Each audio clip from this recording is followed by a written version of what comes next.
I bie të jetë epizodi 18 i sezonit 6 podcastit Flasim dhe para se të flasim, fillojmë me shënimet e javës.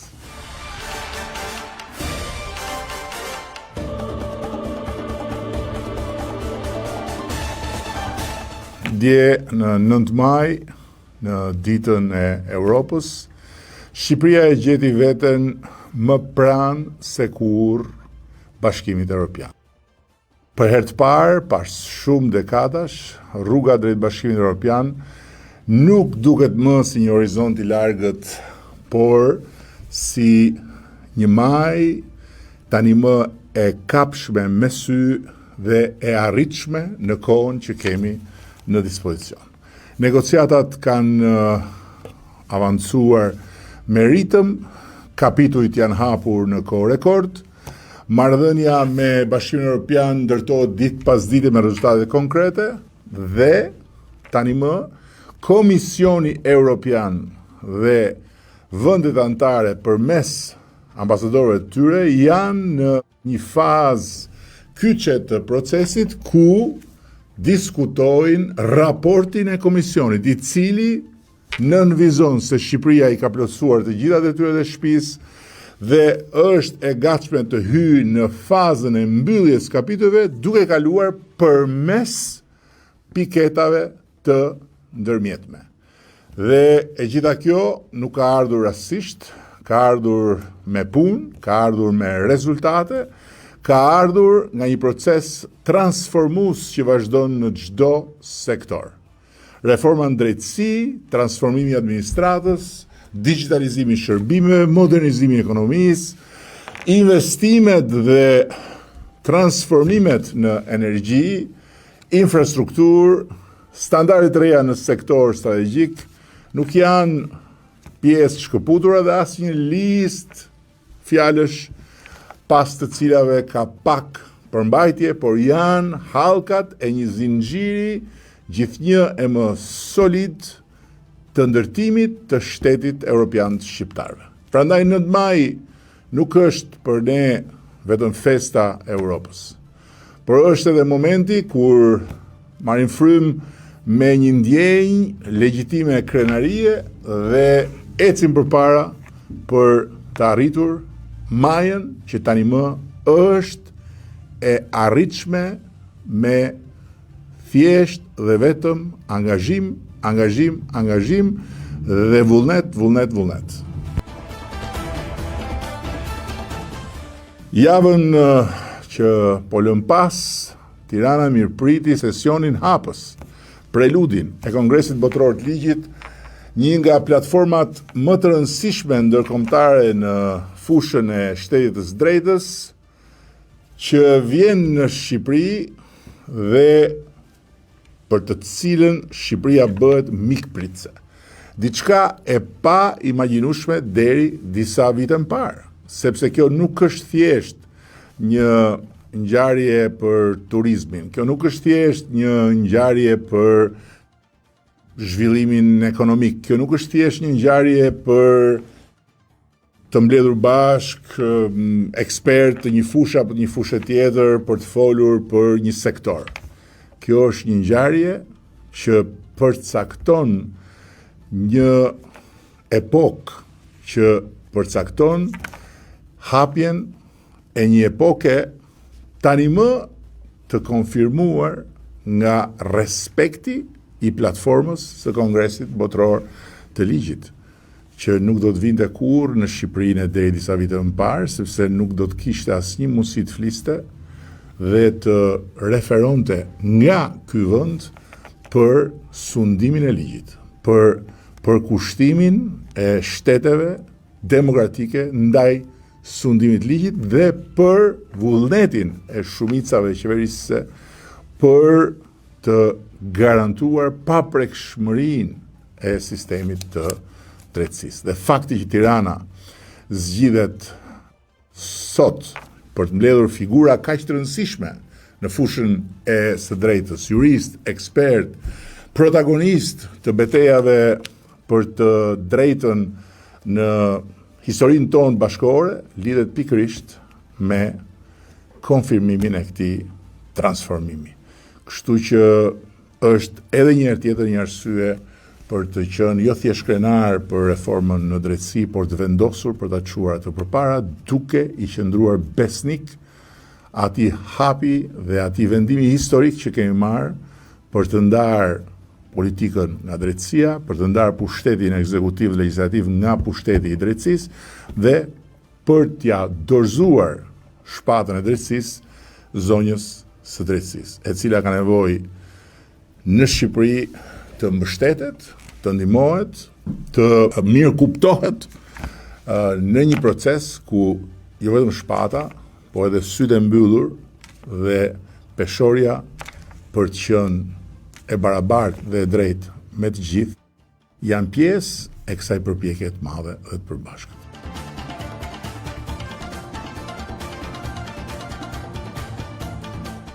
Java ka pasur edhe një tjetër moment me rëndësi për të shënuar, lancimin e programit EU for Municipalities, Europa apo Bashkimi Evropian për pushtetin mendor. Faza e dytë, një program i mbështetur nga Bashkimi Evropian, që lidhet drejt për drejt me modernizimin e qeverisjes vendore, me forcimin e rolit bashkive në procesin e antarësimit në Bashkimin Evropian dhe me rritjen e kapaciteteve të tyre për të bërë më të gatshme që të jenë konkurruese në përpjekjen për të thithur më shumë nesër fonde nga Bashkimi Evropian. Ky program bën pikërisht urën ndihmëse për të përcjell më shumë dije nga Bashkimi Evropian drejt bashkive tona, për të rritur vetdijen e tyre për rolin që kanë në raport me Bashkimin Evropian në një vend që nesër bëhet antar i Bashkimit Evropian. Dhe për këtë arsye, unë besoj se ky program është një fakt që vjen në kohën e duhur, si pjesë e tërësisë së fakteve që provojnë se Bashkimi Evropian është gjithmonë më pranë, se Shqipëria është gjithmonë e më shumë një vend që shihet si antar i Bashkimit Evropian, jo në të ardhmen e largët, por në vitet që vijnë. Këtë javë postova një analizë të bërë nga një startup djemsh të talentuar shqiptar me inteligjencën artificiale për të grumbulluar dhe vlerësuar kahjen e qëndrimeve mediatike e artikujve dhe vlerësimeve, komenteve në median tradicionale dhe në median online në raport me politikën.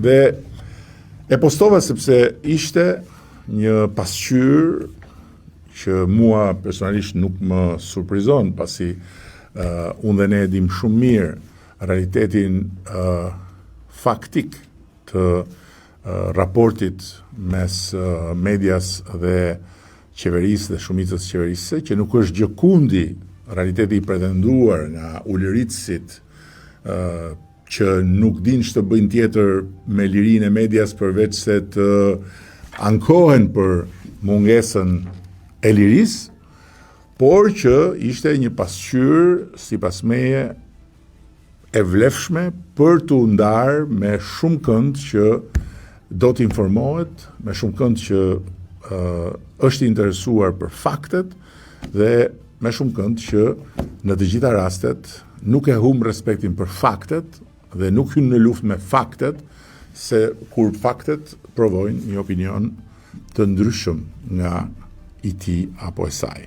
Dhe në këtë pasqyrë rezulton qartësisht se nga gjithë tërësia e produkteve të medias në raport me politikën, 60% e kohës televizive në Shqipëri në total e merr opozita, në kuptimin e qëndrimit anti-qeverisë. Një pjesë tjetër analiza faktike e nxjerr si të balancuar dhe një pjesë shumë të vogël si pro-qeverisë. Ndërkohë që po e njëjta situatë pak a shumë është dhe në median online, pra në portalet, të cilat anojnë qartësisht nga fronti, nga kampi, nga fusha e atyre që janë kundër qeverisë. Dhe për këtë mua sinqerisht më vjen mirë pasi bëhet e qartë që këtu nuk jemi në një vend mediash të kapura, këtu nuk jemi në një vend ku mbyllen gojët e atyre që flasin, komentojnë, argumentojnë, shkruajnë kundër qeverisë, por këtu jemi në një vend që si rrallkund tjetër dominon pikërisht e kundërta e atij dominimi që i karakterizon vendet me media të kapura, ose me media që i shërbejnë regjimeve, ose autokracive elektorale. Kështu që thënë të gjitha këto, unë kam një teori shumë të thjeshtë, edhe për arsyen pse çdo përpjekje për të kapur mediat është një përpjekje që nuk të çon në fitoren e zemrave dhe të mendjeve të njerëzve, dhe nga tjetër, patjetër që duke i lënë të lirë të gjithë thonë ato që duan, njerëzit e kanë pastaj më thjesht që të bëjnë dallimin mes atyre që bëjnë punët, atyre që përpiqen çdo ditë, atyre që edhe rrëzohen, por rrëzohen në një përpjekje për të ecur përpara, dhe atyre që shtriqen nëpër koltuk dhe ulërin nëpër gardhet e pakapërcyeshme të vetvendosura nga mungesa e vizionit, nga mungesa e programit, mungesa e leadershipit, mungesa e shumë çkaje tjetër që karakterizon sot atë kamp në tërësi, dhe nuk flasim vetëm për një parti, se flasim për tërësinë. Kështu që ky është një shënim që e zgjodha për të mbyllur këto shënimet javës, duke qenë shumë kurios për të parë vazhdimin e analizave të bëra nga një program tërësisht i pa akuzueshëm për anësi dhe i vendosur mbi forcën e inteligjencës artificiale.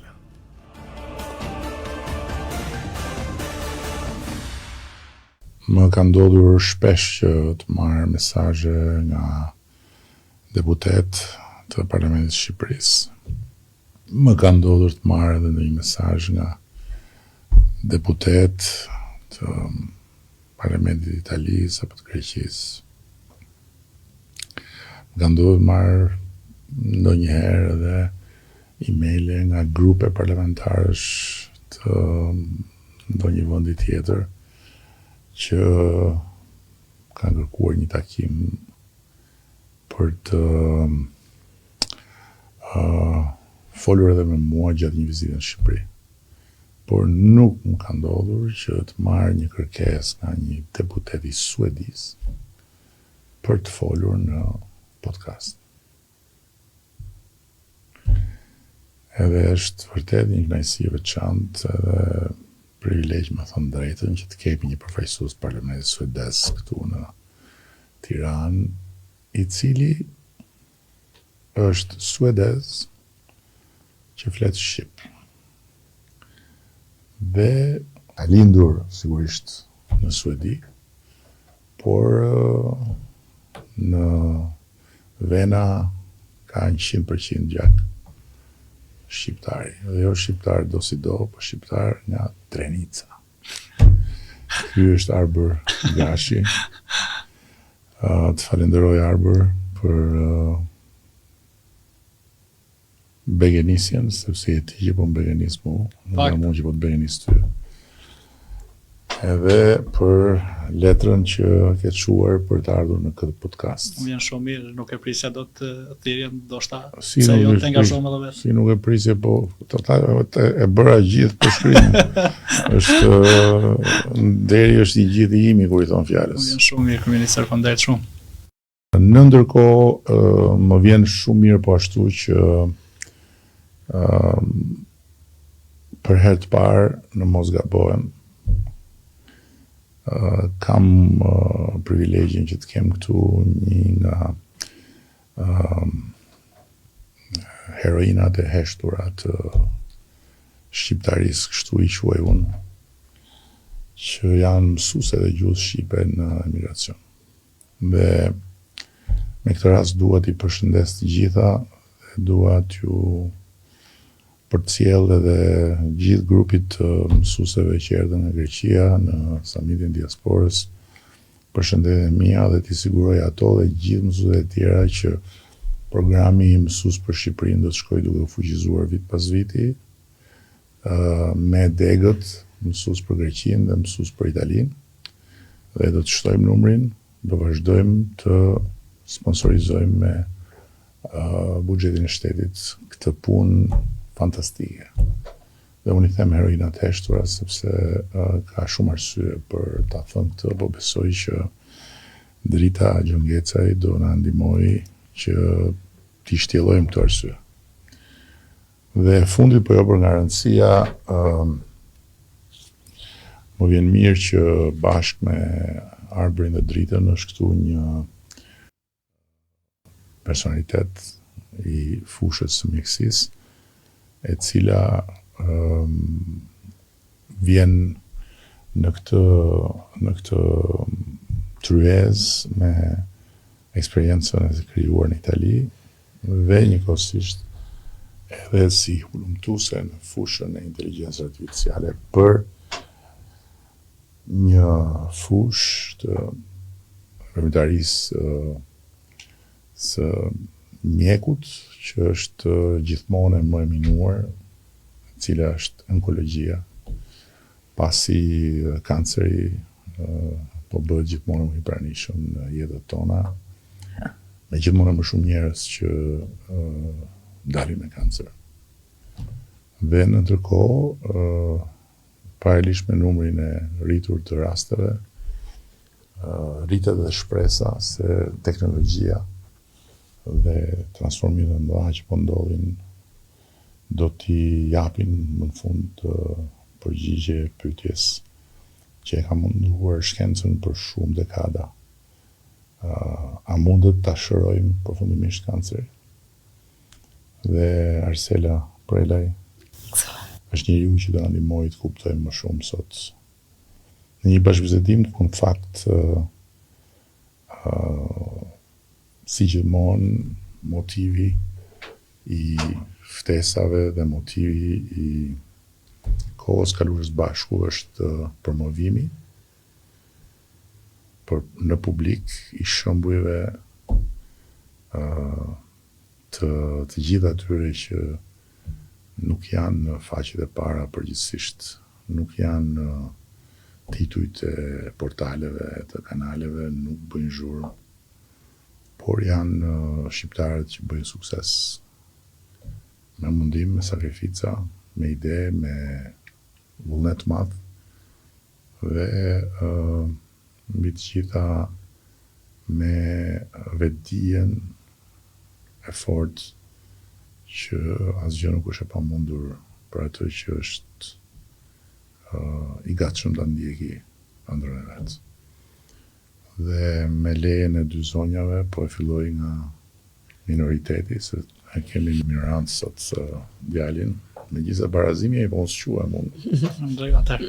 Kështu që me lejen e dy zonja duke qenë se edhe zonjat vet besoj më kuptojnë kur them që është shumë veçantë, kemi një deputet të Parlamentit Suedis, aq më tepër i Partisë Socialdemokrate. Kështu që po e filloj drejt për drejt si u bore deputet në Suedi. Ka qenë një rrugtim shumë i gjatë, jemi sinqert, se unë Politiken kur nuk e kam ndjekur si profesion, nuk ka qenë kur qëllimi im, si djalë i lindur dhe i rritur Suedi, po me preardhjen dhe me frymën e Drinicës nuk kam në imagjinatën tim atë Krist nuk e kam besuar se do bëhem deputet i një vendi aq zhvilluar demokratik si sa është Suedia. Por isha 14 vjeçar kur nisa rrugtimin tim politik, hapëm një deg të forumit rinor në qytetin ku jetoja. Cilin qytet? Është një qytet i vogël Threndi Ljungby në Se s'kishin ata deg forumit rinor? Ishte s'ka pas për 30 vite nuk ka pas. E shef që a thot që e shef menin e shqiptarit. E pash mundësin dhe kapa. E shef menin e shqiptarit. Ja, do më prit. Do me thonë një parti legjendare si Partia Socialdemokrate Suedeze, shkon shqiptari atje, shef hapësirën, shef boshllokun aty, bën degën. Ashtu ishte për 30 vite nuk ishte. Edhe ti je themelus. Ja sa i dege, po. Bashkë me vllajën tim Labinotin. Hajde gjej me shqiptarët. Dhe për mund degen u mirëprit shumë nga përfaqësues e Partisë Socialdemokrate në atë vend dhe për vitet me radhë u angazhova në mënyrë vullnetare në kohën e tim të lirë, pas studimeve, në vikendeve dhe kur u shpërngula nga qyteti Ljungbyt në qytet Halmstad ku akoma jetoj atu studiova dhe shkencën politike, vazhdova aktivitetin tim politik atje dhe me komas kohë, zgjedhje mas zgjedhje, fitova besimin sidomos të antarët partisë tonë dhe ngarova për herë të parë për parlament në zgjedhjet e kaluara, që ishin në 2022-ën, nuk e fitova dot mandatin, ishim shumë më afër. Por në listën tonë për deputet nga partia jonë dhe në rajonin jonë, në top 400 ishim 3 me prejardhje shqiptare. Është Adnan Dibrani, që sot është deputet në Parlamentin Evropian, ishte Aida Biringjiko, e cila u bë deputetja më e re e këtë kuvendit suedez, si 23 vjeçare kur e fitoi mandatin, dhe isha unë. Edhe nuk e kapa dot mandatin për 500 vota, jo personale, po të tërë partisë, ishte gjysmë përqindje. Por kur ishin zgjedhjet e Parlamentit Evropian dhe Adnani kandidoi dhe fitoi mandatin, ai u nis për Bruksel dhe unë e vendsova atë në Stockholm. Kështu që 2 vite jam deputet i Parlamentit suedez, ka qenë ditë e veçantë për mua, 9 qershori sepse u bëra bab dhe deputet në të njëjtën ditë. Të morsh atë ligë. Djalë bëra apo vajzë? Një djalë Ademin. Si mbas traditës, që unë nuk e du fare atë tradit me thënë drejtën, për mbas traditës edhe aty pushka topën. Absolutisht. Unë mendoj që djemt janë bekim, po dhe vajzat janë po isoj që unë nuk e... Bashortën e kam 7 zanë presim 15 maj dhe kemi vajzë. Po që do më nga jetë aty? Ty jetë aty silë ka të gjitha si që do. Bravo të qoftë. Vjen mirë dhe me punë, me nder, me sakrificë, bën tënë dhe e kam kuptuar në jetën time. Shkaku edhe pyetjes që bëra si u bëra deputet, e kam kuptuar një gjë. Jo, po, çdo gjë mund ta mendoja. Po atë moment ku e ke kap fillin që i vogël, atë nuk do më shkon të mirë. Që ke shku atje dhe ke kriju degën që s'pas ka ekzistu i pas doon për një parti legjendare si ajo. Edhe me herë je bo i rëndësishëm se kanë thënë, pas kemi një aset të pashfrytzuar, kështu që realisht respekt. Po besoj se kështu shkon të jetën, do të thonë, duke bërë maksimumin, në atë pozitë që e ke, o si forum, se nuk janë teori këto, ky quhet, këto nuk janë, nuk bëhen këto me përgjithësime. Ky quhet talent, dhunti, gut feeling. Edhe pa tjetër, nuk diskutohet, pastaj jo fat, jo. Jo, edhe fati e ka pjesën e saj. Fati ka pjesën që të qoj ka i qyteti, në base. Edhe personat rreth që të besojnë, që të shohin. Po ato i ke botimin të besu, po nuk e di domosdoshmë, bravo të qoftë, unë shumë respekt. Vjen shumë mirë. Ndërkohë, t'ja kalojmë pak fjalën zonja, apo do flasësh? Jo, në rregull jam, unë kam foltorën në kuvend ku flas shumë, sepse në rregull jam. Si e keni atje në kuvend? Sa minuta keni për të folur atje? Varet prej çfarë debati zhvillohet, kur ftoj një ministër për një debat për një çështje që ngrision, janë 6 minuta plus 4 plus 4. Por kur kemi debat për ndonjë reformë që do bëhet, e kemi pa limit. Pa limit. Po do të shënohet një herë. se unë e kërkoj fjalën për 10 minuta, po nëse kaloj 10 minutashin nuk ka vretje, më thon vazhdon. Po edhe ne kemi respekt për njëri tjetrin për kohën që të gjithë e bërë, kështu që mundohemi të jem sa më Si saktë. duket për shembull kur shef Parlamentin shqiptar, çfarë ndjesi e ke kur shef Parlamentin E shqiptar? do të vërtetën, Po du vetëm të vërtetën, po. do them me plot sinqeritet që gjua që shumë herë dëgjoj për çarse nga kuvendet, jo vetëm të Shqipërisë, po edhe të Kosovës, është duke përçar edhe diasporën. Ne mund të bëjmë sa samitet duam, sa konvente apo këshilla apo borde, por nëse gjua nuk është më unifikues në Shqipëri, brenda partijake dhe brenda, domethënë kurizës politike të brendshme, besoj se këtu përpjekje deri diku bën edhe kot, sepse po e shoh edhe një përçarje në diasporën shqiptare në Suedi, sidomos ata të Kosovës, ku etiketohen njerëz pas preferencës politike që kanë Kosovë, po është për një regres në këtë perceptim dhe nuk e kuptoj fare. Është më keq se për çarse, më ndërru. Është denigruese edhe për çarse politikisht po, por është vetëm niveli i parë. Niveli më i lartë për keq është denigrimi, sepse përçarsja bën atë që the, çon tek tifozët mesazhin që kur shihni një përfaqësues të skuadrës tjetër, bëni të njëjtën gjë, sulmoni. Denigruesja çon tek populli dhe përkatësisht tek brezi i ri, te ata më të rinj, mesazhin që kështu bëhen gjërat në jetë. Kështu ja del mbi tjetrin, duke mos i lënë gjë pa thënë, dhe me qënë se theja është regres, është e vërtet në një aspekt dikur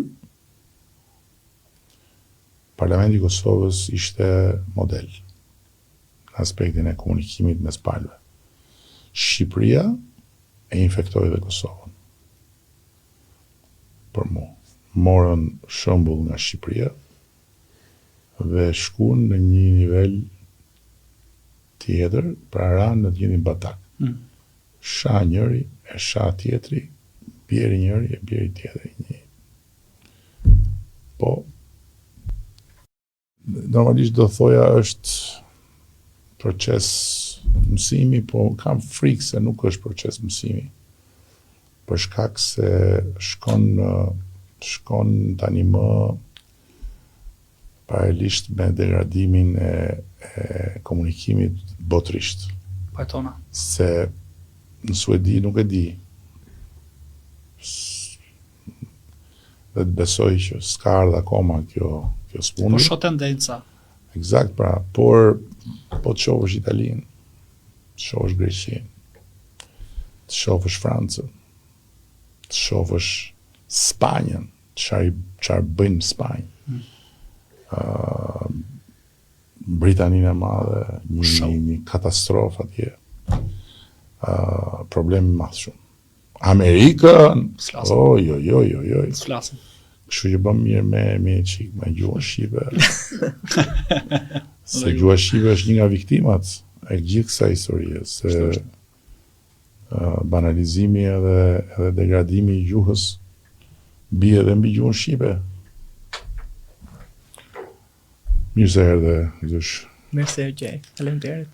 E ke fushën të lirë, kështu që ndaj me ne çfarë dëshiron të ndash, duke filluar nga pse ju dedikove, si ju dedikove, kur ju dedikove këtij misioni. Për gjuhën shqipe mendoj që të gjithë edhe instinktivisht, mbase edhe pa e thënë ose pa ja pohuar as vetes, duam të ta ruajmë, duam ta shohim më të zhvilluar, dhe siç e dim, kur kalojmë dhe kufin, kjo bëhet pak më e dukshme, domethënë ja themi dhe vetes që ky nuk është vetëm një hap që duhet ta mbash për vete, po duhet ta përcjellësh edhe të tjerët. Unë jam me profesion arsimtare, do të thonë kam ushtruar këtë detyrë disa vite në Shqipëri dhe me vendosjen time në Amerikë kisha një farë tundimi, si të thuash, edhe të ndroj profesion, me që mundësit atje të jepen, shkollimi mund të bëhet në çdo kohë. Unë jam vendosur në Amerikë diku në mesin e të 30-tave, por nuk ka mosh për arsimin atje dhe ndërkohë që doja, do të thonë kam pasur gjithmonë një farë dëshire që të kem një profesion tjetër, mendova që do ishte më e favorshme për mua që të filloj nga aty ku e kam një bazë. Dhe kjo është arsyeja të paktën për karrierën time, që unë ju futa arsimit dhe punoj në arsimin publik në qytetin e New Yorkut. Ama kjo nuk ishte e mjaftueshme për mua, si për shumë të tjerë, ndërkohë që merr kualifikime shtesë, kualifikimin mund të them maksimal në fushën e arsimit, sepse aq është, mund të kesh 2 master, mund të kesh edhe doktoratur, dhe i shërben si edukator, si mësimdhënës ose drejtues shkolle, kinezit, arabit, spanjollit, të vjen edhe një herë mbase edhe instinktivisht ajo dëshira, po shqiptarit pse jo. Dhe duke u nisur nga kjo kam krijuar një shoqat, organizat që titullohet ose është emërtuar shoqata e dy gjuhëve, shqip anglisht, gjithmonë pa lënë mënjan gjuhën vendase, gjuhën pritse, gjuhën e punës e tjetës, por që të jetë aty bashkangjitur me të në të njëjtin nivel edhe shqipja. Dhe fundjavat i kam dedikuar kësaj. Nuk është ky programi i vetëm, ka programe të shumta që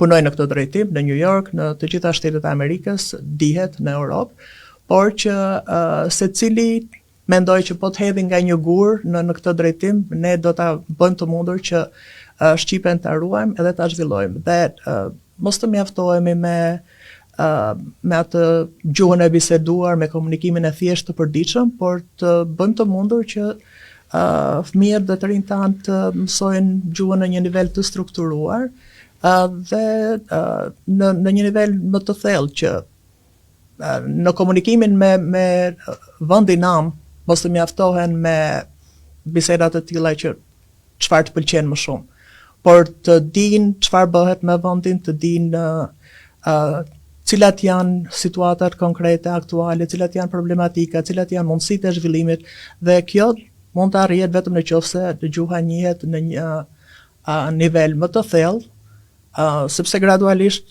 ne brezi që e njohim mirë gjuhën, që u larguam me gjuhë të kompletuar, vjen pra rinia nuk mund ka mangësira, nuk mund të jetë në nivelin që kemi ne në të shkruarit, të lexuarit, por mbi të gjitha të menduarit, të arsituarit në shqip. Të mos kthehemi tek një përkthim i thatë që mund të vijë nga platformat e ndryshme. Dhe mendoj që kjo është mënyra edhe herë në kornizën e gjerë për ta trashëguar shqipen, edhe në mënyrat se si secili që ka gjak shqiptari mund të ndihmoj për vendin nam. Kam shumë respekt për gjithë sa thatë, por dua të shtoj diçka në pyetjen time për si e shikoni ju nga i pamja e impaktit, sepse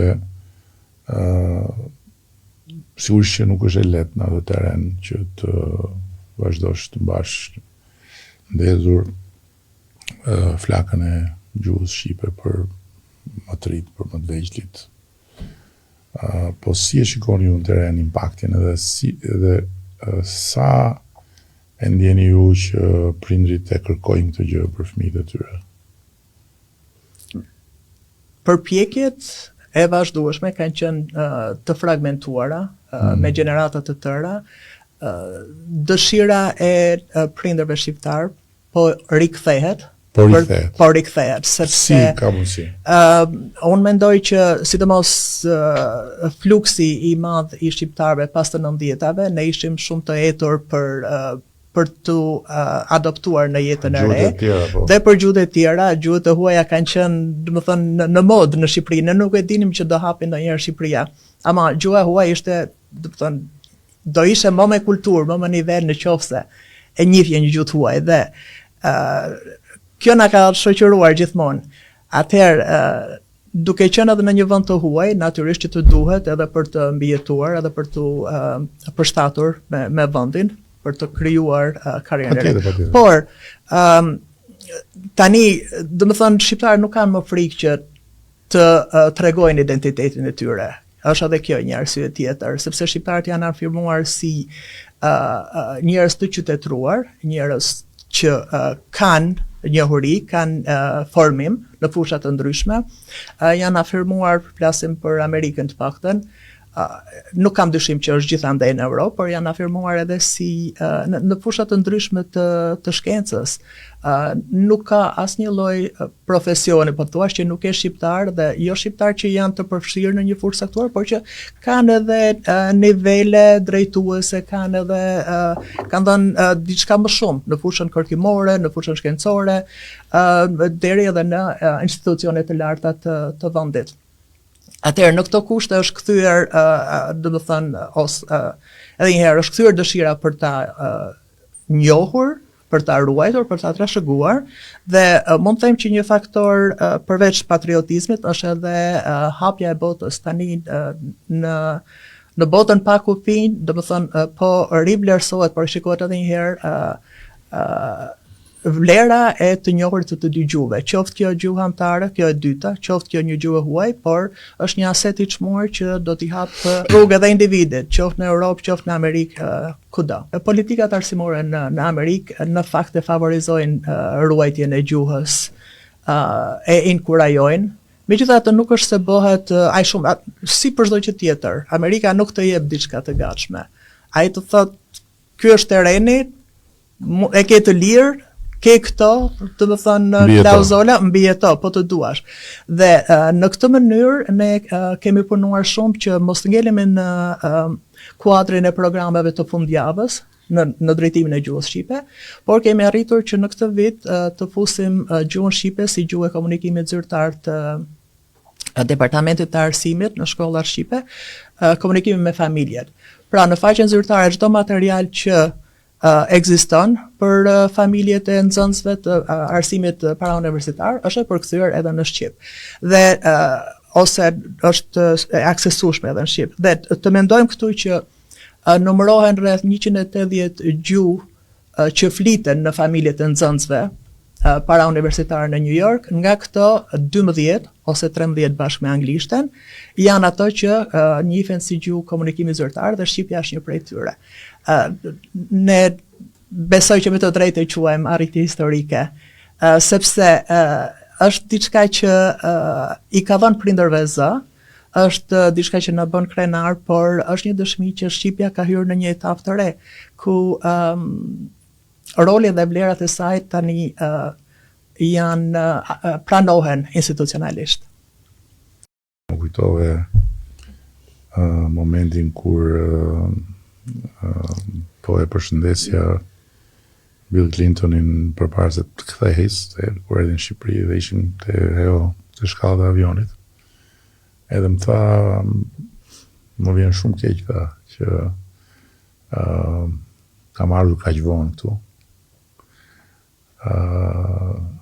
Por tha, po iki tha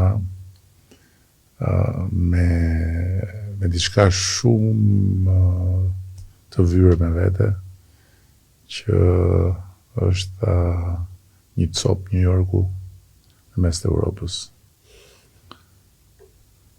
Edhe mu lidhen këto, sepse e kam vënë re nga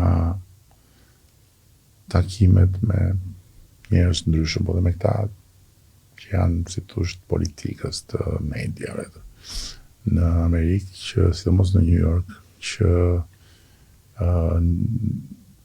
ka një ndryshim shumë të madh nga po themi fillimet kur të paktën unë kisha mundësi të kontaktoja me këta njerëz, kur vjen puna tek shqiptarët.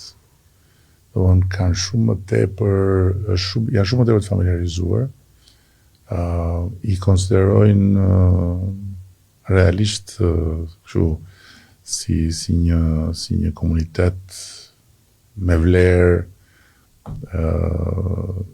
të veçantë në jetën e New Yorkut. Edhe janë sa herë që ndodh që të prezentohem me dikë, me një herë, jo për mua, për Shqipërinë, për shqiptarë, Albania, është shumë e vërtet kjo gjëja që lidhet pastaj sigurisht edhe me këtë, dhe kjo gjëja që thatë ju e njohjes gjuhës në 12 nga 180, vjen nga pikërisht, besoj unë, pesha e vlerës që shqiptarët kanë kriju në të gjitha lidhjet që kanë atje. Do von gjaku i ëmbël me fjalë. Si thuti? E kemi gjakun të ëmbël. Fjalën të hidhur për gjakun e ëmbël në fund ditës. Ashtu është. Patjetër. Ndërkohë kthehemi tek doktoresha, tani se po e shikoja këtë karrierën e ke, etapat e karrierës i ke si libër në vete, nuk jam duke i lexuar gjitha këto, po nëse mund të thuash pak si e ngjitë këtë mal, do nga e fillove? Atëherë, faleminderit për ftesën. Jam lind e rritur në Mamuras, edhe kam studiu deri në shkollën e mesme në Mamuras, edhe si gjithë edhe kolegët tjerë të mi, domethënë kanë emigruar në Itali. Dega e Meksikës është gjithmonë shumë e impenjuar, kështu që në Rom kam studiuar pasaj për 6 vjet. Kam filluar edhe kam bërë një pjesë specializimit. Pas 10 vjetëve në Rom, vitet më të bukura, domethënë nga viti 20 deri 30 vjeç, po i thoj edhe arbrit, në Rom është jetohet shumë mirë edhe me studim, por edhe në qytet. Vendosa pastaj të zhvendosesha, bëra një periudhë në UK, në Manchester. Vendosa se gjatë vitet fundit specializimit ti duhet përqendrohesh te një nga patologji që ta kesh çik më si më specializim, dhe vendosa që të dedikohem të tumoreve të mushkërive. Dhe atje bëra një periudhë në Manchester, në UK. Pasi përfundova specializimin tim, fillova... Ta pas ka lënë pak italisht ja njësi tim. Jo, vetëm unë jam e parë që do shkoj te shkolla që kthehem pastaj dhe në Milano bëj mjekësinë, në Milano bëj si mjeke onkologe. Edhe jam aty që kam 7 vjet, domethënë që punoj atje. Që në 18 vjeçë Shqipëria ka fut këtë dëshirën dhe për matematikën, se bëja olimpiada kudo, domethënë në Europë. Fakti i matematikës, unë nuk bëra inxhinierën se desha të bëj diçka më tepër, domethënë se inxhinieri për dhënë edhe çik ndihmë etj kur zgjodha mjekësinë. Gjithsesi numrat i kam pas gjithmonë qef, kështu që kur ika në Itali, në Milano, fillova një doktoraturë, edhe një mentore ime që është shumë e mirë, quhet Marina Gerasino, se i dedikojmë asaj gjithë karrierës time, tash është në Amerikë, domethënë ajo është kapu në Amerikë, po kam gjithmonë lidhje me të. Edhe kthy një ditë nga Madridi tha, Arsela tha, do të bësh gruan artificiale të grupit ton?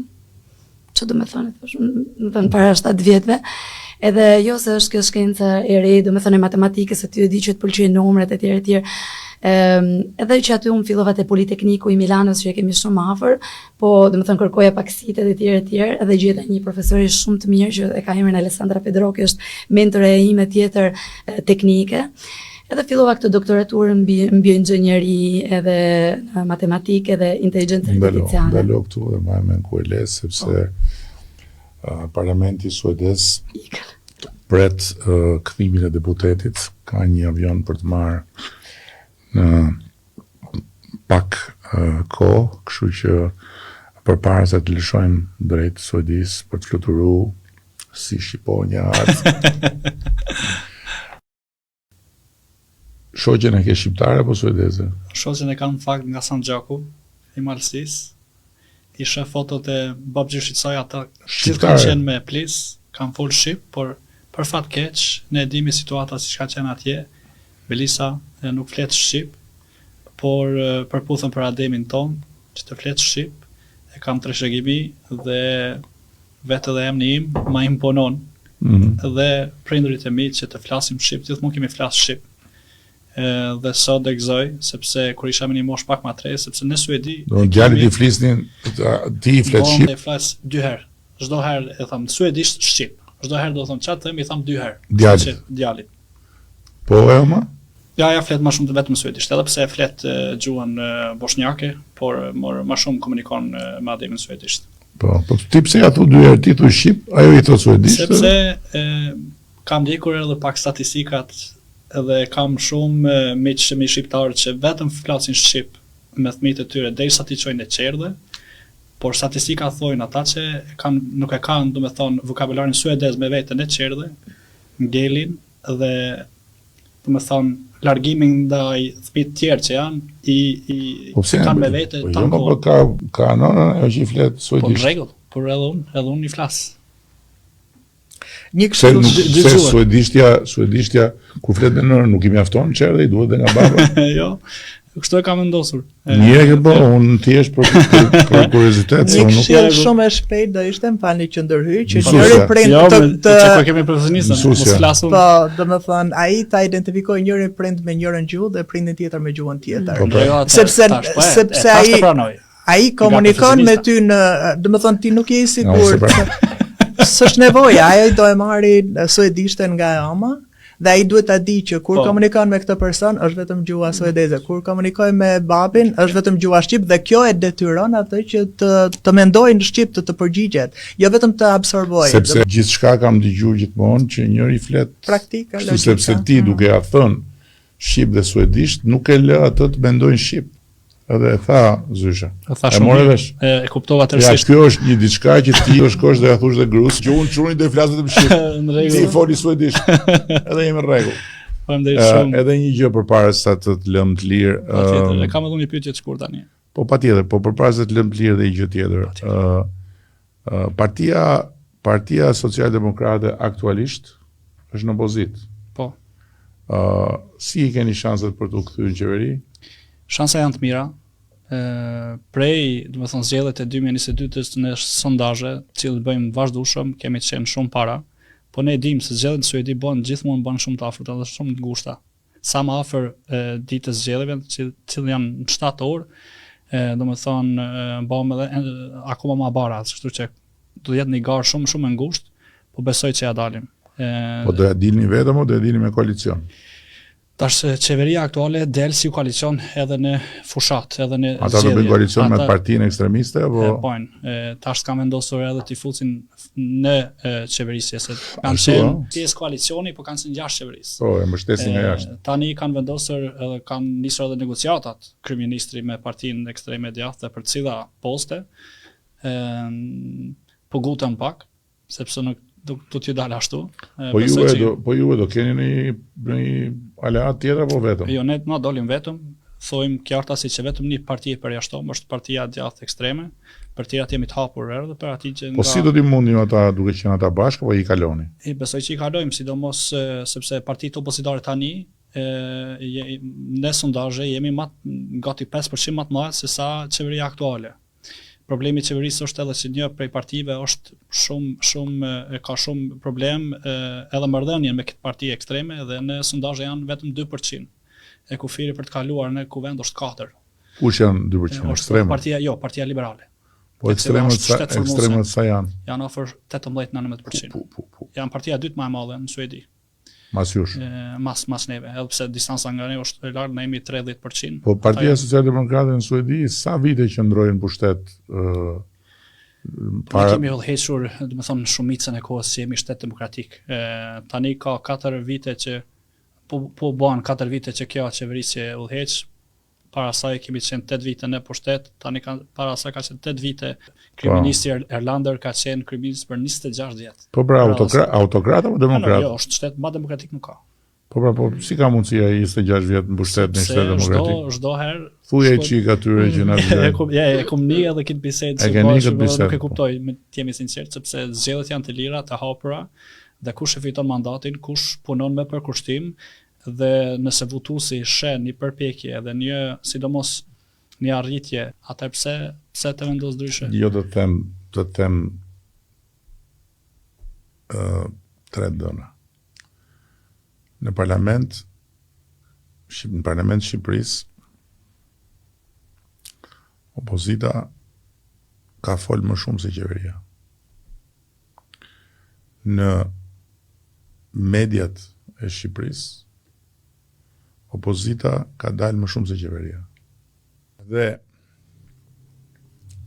në rrugët e Shqipërisë, opozita ka shkatru më shumë se sa të gjithë vandalet e tjerë në së bashku.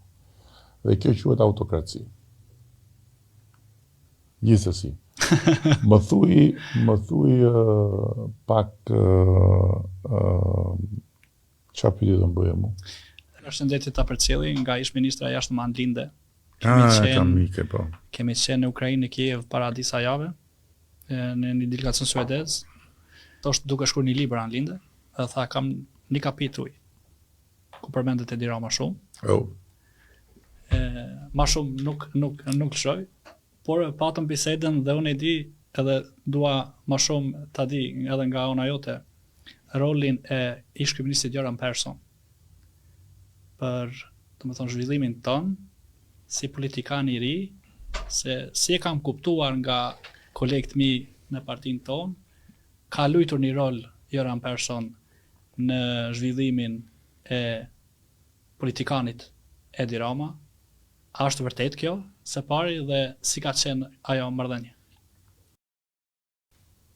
Unë mendoj që Jorani është një nga njerëzit më të ditur që jetojnë. Dhe mes politikanëve besoj që është një nga yjet e politikës europiane pas një diskutim mbas luftës së dytë botërore. Domethënë një njeri me një spektër dije, por përveç spektrit dijes dhe me një sensibilitet politik dhe me një kuriozitet intelektual të jashtëzakonshëm. Unë nuk kam pas fatin të shpenzoj shumë kohë me të. E kam taku për herë të parë kur erdhi në Shqipëri. Erdhi me disa miq të tij që kanë bërë dhe një investim shumë të bukur këtu në Shqipëri, një destinacion turistik në Tepelen, ekologjik 100% jashtëzakonshëm. I thjesht, po gjithmonë plot, edhe vinë shumë edhe nga Suedia atje, mes maleve, dhe kemi pasi bisedë disa orë me të dhe u puq muhabeti, thonë shqiptarët, chemistry. Dhe pastaj kemi qenë vazhdimisht në kontakt. Në dy raste të caktuara e kam kërku edhe i kam marrë mend për dy çështje dhe e kam dëgjuar me shumë vëmendje. I kam thënë që do e kisha ëndër të bëja një libër me të, se dia do realizohet, po është një pikë referimi për mu. Pra nëse unë kam një dilemë të caktuar, unë kam 2-3 njerëz që i pyes nga këta të mëdhejt, edhe ai është njëri prej tyre, edhe ai është jashtëzakonshëm, ai është, nuk e di domethënë, nuk ka sot staturat atilla, me gjithë respektin për ata që janë sot vërdall, ai është jashtëzakonshëm. Edhe më kujtohet kur u kthye se vajti në Tepelen, edhe u kthy nga Tepelena, pastaj u takum. Pra nuk i takimi i parë ka qenë kur ai u kthy natë ndarke dhe më u kthy. Pastaj ka ardhur prapë në Shqipëri dhe jemi taku edhe në Tepelen, kemi shku, po hera parë. Edhe më tha, shiko, se udhtonte shumë, tani ka një çik problem me këmbën edhe nuk lëviz. Unë tha, jam turist politik, dhe unë tha, kur shkoj në një vend, përgatitem, shikoj të dhënat, edhe pashta prodhimin e përgjithshëm kombëtar të Shqipërisë, tha. Atë kohë kur erdhi ai ishte diku ke 21 miliard, mos gabohem, 22. Sot e kemi 27. Edhe tha, a thua tha që është aq tha?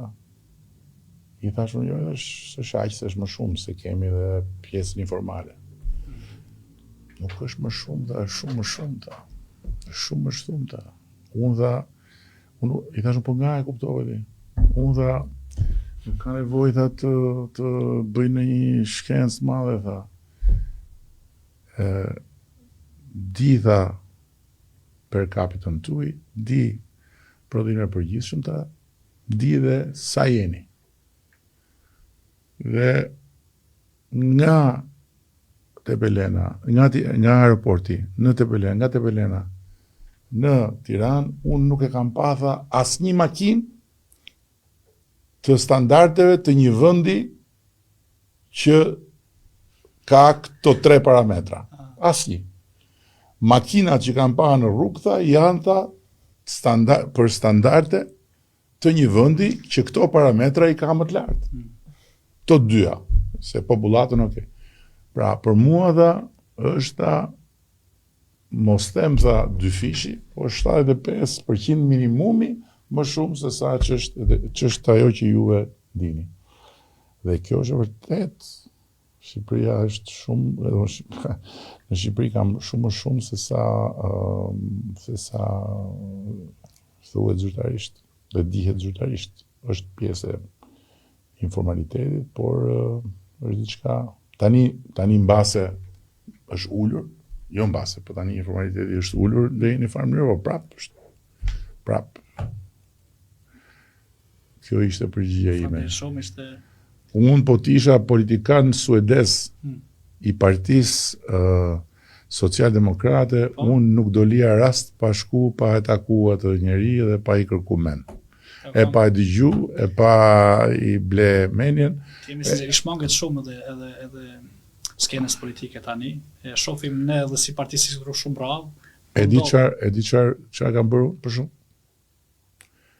Se më vinte të merë që nuk e kuptoja që a thoshte në suedisht në për ato YouTube-et, se janë në YouTube ca debatet ti për para zgjedhjeve të tjera. Që kur doli kjo inteligjenca artificiale që ti... I shef tani.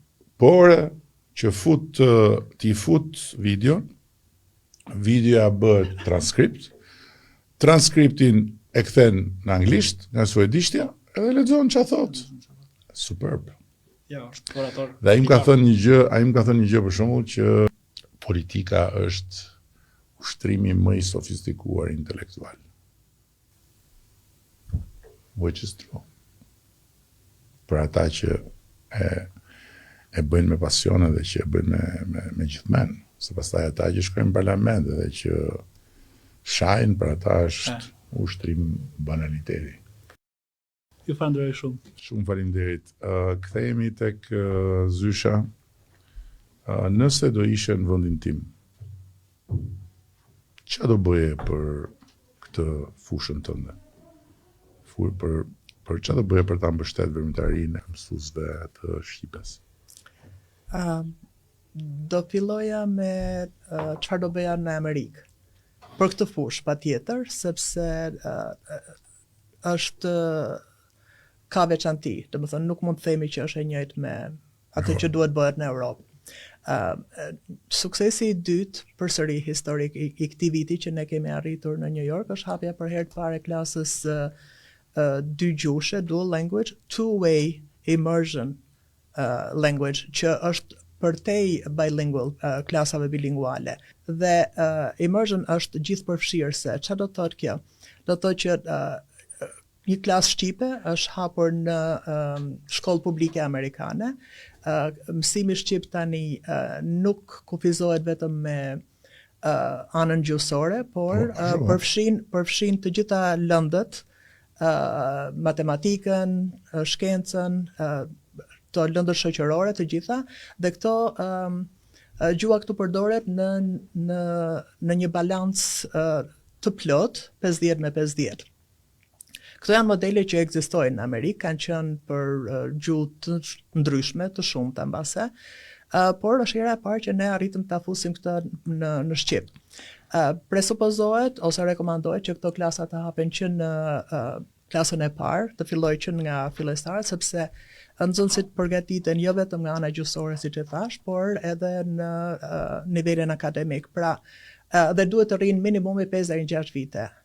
Do më thënë, prindrit kur regjistrojnë fëmijën në këtë klasë duhet në një farë mënyrë të konfirmojnë që ky fëmijë do rrinë në këtë program 5 deri në 6 vjet, që sipas studimeve është periudha minimale për të mësuar një gjuhë. Edhe herë, për të mësuar një gjuhë, do të thonë në nivele më të thella, jo thjesht për të komunikuar gjuhën e përditshme. Ajo që do bëja unë për New Yorkun fillimisht është që do krijoja mundësi që ky program të shtrihet në të gjitha boroughs e New Yorkut, të gjitha njësitë administrative. Nuk dua të them lagje. Ju e dini shumë mirë. Do të thonë është projekt që është dërguar në Departamentin e Arsimit nga unë, thjesht do të thonë nga njohuri që kisha për klasa New York apo? Po, në New York. Është miratuar, mori një farë kohë relativisht të gjatë. Në bashki?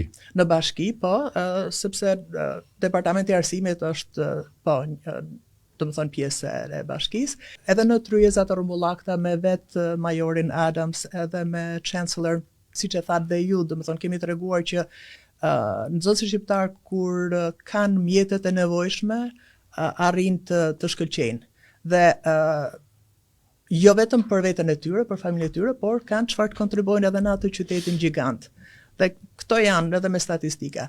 Tani në procesin e regjistrimit, si klasë e parë, domethënë që u hap për herë të parë, kërkesat kanë qenë përtej parashikimeve. Jo vetëm kjo klasë është hapur në Bronx, por sa shqiptar ka edhe në Manhattan, edhe në Brooklyn, edhe në Queens e tjera me radhë, dhe kërkesat kanë qenë edhe herë tej parashikimit dhe kanë qenë jo vetëm brenda qytetit, por edhe nga Westchester. Familjar që, do të thonë, ishin të gatshëm që ta shoqërojnë fëmijën për tërë vitin shkollor çdo ditë të vitit, sepse kur themi që përdorimi i gjuhës është i balancuar midis anglishtes dhe shqipes, do të thotë që gjuha shqipe përdoret çdo ditë, ose është gjysma e ditës shqip dhe gjysma anglisht, ose është një ditë anglisht dhe një ditë shqip. Dhe arsyeja që kjo fillon nga klasat e hershme dhe është që ato të fillojnë me gjuhë bazike, por me termat akademike, shkalla e vështirësisë dhe njohurive rritet ka programe që kur them 56 vjet është minimumi, po ka programe si gjuha kineze dhe gjuha spanjishte që kanë arritur dhe vazhdojnë të jenë për dekada me radhë deri në përfundimin e maturës. Pra mbyllet plotësisht cikli i arsimit para universitar. Dhe po ta marrim këtë edhe në aspektin e ruajtjes ose trashëgimisë së gjuhës, ka një ndryshim thelbësor midis programeve dhe gjuhës që mëson, domethënë gjuhën e përditshme edhe herë me gjuhën akademike. Por duhet të themi që kjo mund të përhapet në të gjitha lagjet e New Yorkut, jo vetëm që mund të përhapet, por është një dëshirë e familjeve shqiptare. Kapacitetet, ja, do flasim dhe, por është një program. Programet dual language lejohen, aplikohen në 44 prej Shteteve të Amerikës. Jo, a ka kapacitete për të mësuar në Shqip gjithë të lëndë? Unë e kisha fjalën që kur lejohet në 44 Shtetet të Amerikës, do të thotë që ne gradualisht mund ta zgjerojmë edhe në... Për lejimin e kuptojmë, po a ka kapacitete, ka mësues kaq shumë atje që ta bëjnë... Tani, mësuesit duhet të jenë certifikuar, të licencuar në arsimin e Shtetit New Yorkut. Por, ka një kërkesë shtesë që duhen 15 pikë, 15 kredite, në këtë programin, gjithsesi ato që e njohin gjuhën dhe që natyrisht ka përgatitje profesionale, professional development, do të thonë që i ndihmon vet i ka sistemi, nuk është e detyrueshme që këto të fillojnë ta kenë atë shtesën, ato 15 pikët e gjuhës shqipe që ditën e parë. Ju jepet një periudhë, një afat 3 vjeçar që ato ta marrin. Mbi licencimin, sepse këto janë pjesë e programit të shkollës publike, drejtohen, kontrollohen, menaxhohen dhe përgjegjësia e rezultateve të nxënit bie prapë mbi shkollën amerikane. Pra, mbështetja është ajo që ne po ta vija edhe një herë vetën në një pozicion që kam çfarë të bëj ose çfarë vendime të marr, është që do shikoja mundësit për të hartuar materiale shtesë, sepse mësimi është i njësuar me kurrikulën dhe standardet e shtetit të New Yorkut. Pra, në qoftë se sot nxënësi ka mësuar për thyesat në anglisht, nesër ai do mësoj jo të njëjtin mësim të thyesave në shqip. Do shkoj domethënë një nivel tjetër. Po me Bashkinë e Re tani keni kontakt? Akoma me majorin e më parshëm na kemi pasur edhe të Ryzat Rumbullak, nuk kemi, por ne jemi tani në një fazë që me pak punë me komunitetin, ne mund të gjejmë, ka mësues të licencuar që edhe nuk janë perfekt, mbase nuk e kanë këtë 15 kreditin ose pikshin, por që ka një afat që do ta marrin. Dhe me që prindrit e duan një program të tillë, me që ky është program që shkon nga shtatori deri në qershor dhe vitin tjetër e tjetrin, siç e tham dhe më parë, është një aset thjesht edhe sikur të dish dy gjuhë, qoftë kjo amtare, qoftë kjo gjuhë e huaj, por është mënyra më e mirë që ne të sigurojmë një nivel të ruajtjes së gjuhës. Unë nuk jam, do të thënë, joja gjuhës ka basic interpersonal communication skills, ka dhe cognitive academic language proficiency.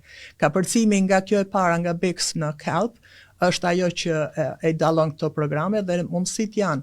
Një gjë tjetër që duhet shtuar këtu, e di që flitet për një platformë digjitale për mësimin e gjuhës mbar botror, dhe që do ta ndihmonte shumë rritjen e nivelit, prurjet e nxënësve, sepse ka më shumë komoditet natyrisht duke qenë online, por në rastin ton duhet një shtojc që këto standardet e mësimit të gjuhës amtare të përshtaten, të jenë aligned me standardet. Dhe kjo do ishte specifike për Amerikën, jo vetëm për New Yorkun. Por duke menduar New Jersey, Connecticut, ato paktën 3 shtete që janë plotësisht të gatshme për këtë, mendoj që është një hap madhor drejt rritjes së cilësisë, drejt rritjes së kontingjentit ose të përfshirjes së nxënësve. Gjithsesi kjo është e lidhur, sa kuptoj unë, në masën më të madhe me administratën atje. Dhe ajo që unë mund të premtoj është që besoj që mund ta premtoj, të paktën përpjekjen do ta bëj dhe jo në hava, po sepse kam një ide se si, për të organizuar një takim me kryetarin e ri të bashkisë, edhe për ta shtruar këtë temë. Do ishte shumë. Ndërkohë që nga ana ime, me ndihmën tuaj, do t'i çoj një brief se për çfarë bëhet fjalë, edhe pastaj you take it from there. Unë mendoj, po e them me kompetencë që dera është e hapur tani, përderisa, do të thënë gjuha shqipe ka hyrë në sistem. Kuptimin që do zyrtarizohet. Ndërkohë, s'len zyshat me fol, marrën para ide fjalë. Flasen shumë gjithmonë. Ndërkohë, çfarë mund të bësh ti për Shqipërinë duke qenë atje? Pyetje shumë e rëndësishme. Mund të them që ka këtë periudhë, me thënë periudhën e fundit, sidomos ne bashkë me skuadrën e re kemi fonduar the European Society of AI and Cancer Research. Kam dash gjithmonë, edhe pse para ca viteve kam 4 vjet që frekuentoj që Sultan, kemi bërë projekte, me thënë, për anën onkologjike. Kemi bërë gjatë programe, dhe më thënë, shumë aktive, kemi qenë në Institutin e Tumorit të Milanos, kemi hartuar një dokument për binjakëzim, por një binjakëzim / tutoraxhi në quajmë neve, dhe më thënë, dhe kemi hartuar 4 programe shumë të rëndësishme, duke filluar që nga protokollet dhe terapitë inovative. Digitalizimi ju e keni edhe eksperimentuar, është një nga gjërat më të rëndësishme sot edhe për punën e numrave dhe të pacientave edhe të terapive. Dhe nga një ana tjetër, gjë e rëndësishme, terapitë inovative që në anën e kancerit janë shumë të rëndësishme, por nga ana tjetër janë edhe të kushtueshme, kështu që duhet bërë edhe pak cost effective, por njerëzit shqiptarë duhet edhe dinë cila është, domethënë, niveli i onkologjisë që unë mund të siguroj, domethënë, unë di që në nivelin publik, unë e di që të paktën atë unë duhet ta kem. Pastaj nuk është se mund të sigurojmë çdo gjë, por të paktën duhet të jetë disa se kanë as në Itali, patjetër. Edhe kjo që po bëjmë ne, të kërkojmë edhe të krijojmë procese, domethënë proceset edhe binjakëzimet. Instituti i Italisë është publik, kështu që është një shembull, po kemi qenë gjithë afër, domethënë Italia, Shqipëria. Nga aty kemi binjakëzuar, tash po fillojmë edhe me AIFën. Kemi bërë me 23 mars takimin e parë me gjithë presidentat e AIFës, edhe unë erdha si pjesë e delegacionit, domethënë nga Italia, për punën e terapive inovative. Të shikojmë edhe aty se cilat janë procese që ata përdorin. Dhe besoj se nëse këto 2-3 nivele që po vendosim në 2 vitet e para, kemi vënë edhe disa objektiva, milestones në 2 vitet e para dhe 4 vjetet që vijojnë. Besoj që atë që po bëjmë, që ose don Zoti, mund të jep, domethënë, një pjesë shumë e rëndësishme, sepse onkologjia edhe gjitha sëmundjet e tjera kanë nevojë normalisht, por onkologjia e dim shumë mirë që ka problemin edhe terapive që është shumë e rëndësishme. Kemi bërë shumë plane dhe po aktivizohemi. Unë me vullnetin tim, domethënë, kam duhet ta bëj këtë gjë si pjesë e misionit, se nuk duhet të jem. Në Itali kam bërë disa gjëra, domethënë, siç e kam në laboratorin tim, që jam mbi 35 veta, në Institut Tumori është laboratori i parë publik mbi AI Cancer Research. Mas meje du të them se është rëndësishme, është italiani, por është Roberto, është burri, por është njëri që është mas meje dhe më ka dedikuar jetën gjithë të 18 vite. Dhe më ka dhënë 2 fëmijë shumë bukur, që është edhe nuk është shumë e thjeshtë për ne nanat me qenë edhe në karrierë atje në Itali dhe me të drejtën. Të falenderoj shumë, ju falenderoj shumë, ishte kënaqësi, privilegj, nder. Këto ishin të rejat nga podcasti me një deputet nga Parlamenti Suedis, me një mësuese këmbgulse të shqipes në Shtetet Bashkuara, pjesë e zinxhirit të heroinave të heshtura që mban gjallë flakën e gjuhës shqipe nëpër botë.